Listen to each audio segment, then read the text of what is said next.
Welcome back everybody. I hope you've had an extremely busy and entertaining afternoon working your way around all of our activity bases with our space themed for our camp. But now I'm sure you're all starving. We need to get those bellies filled up and ready for Tom and Smithy's Saturday night takeaway coming your way at 7 o'clock. But before that, it's time for some tea. So we're going to show you how you can make some burgers with a side of potato wedges and corn on the cob. Sounds delicious. Remember, if you want to make your burger slightly easier, you can have just cut pre-made ones. We're going to show you how to make them from scratch, as we are with everything. So without further ado, this is how we make them.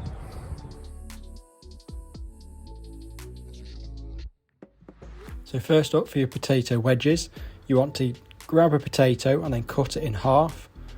And then each half you want to cut in half again, so you get quarters.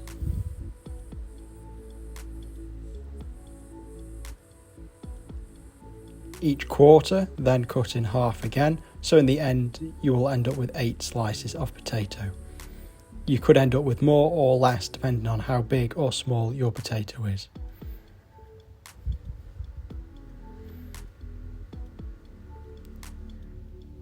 Repeat this process with all of the potatoes that you've got.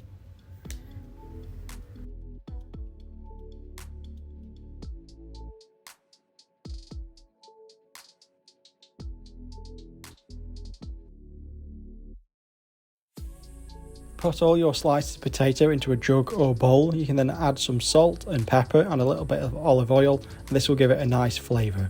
Give it a good mix with your hands or by shaking it.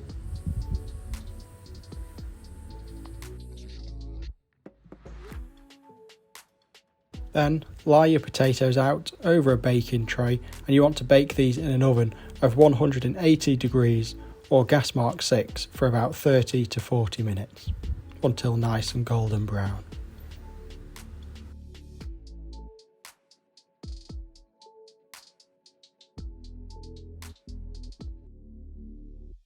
Now that we've made the wedges, we'll make a start on the corn on the cob. So this is quite simple. Take a knife and get some butter and just spread it around the outside of the corn on the cob.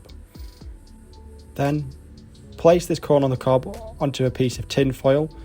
You want to fold over the top and the bottom and fold it over on itself, and then crimp the ends so that it forms a little tin foil parcel for the corn on the cob to go in. Again, these can go into your oven around a similar temperature also for about 30 minutes.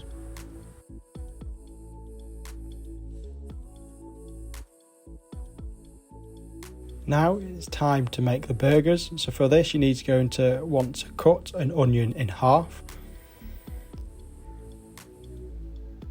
and then cut it vertically into small strips.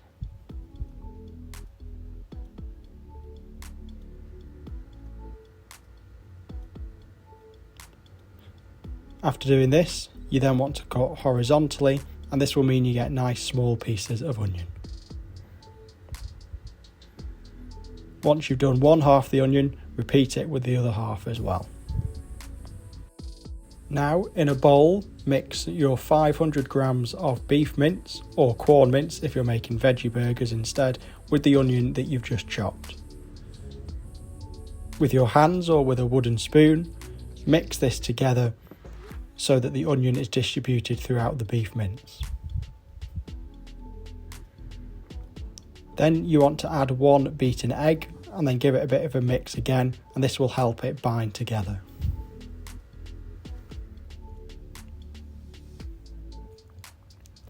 Now this mix should be enough to make 4 burgers, so take a portion of the mince, form it into a ball and then squash it flat between your hands to make that burger pate shape that we all know.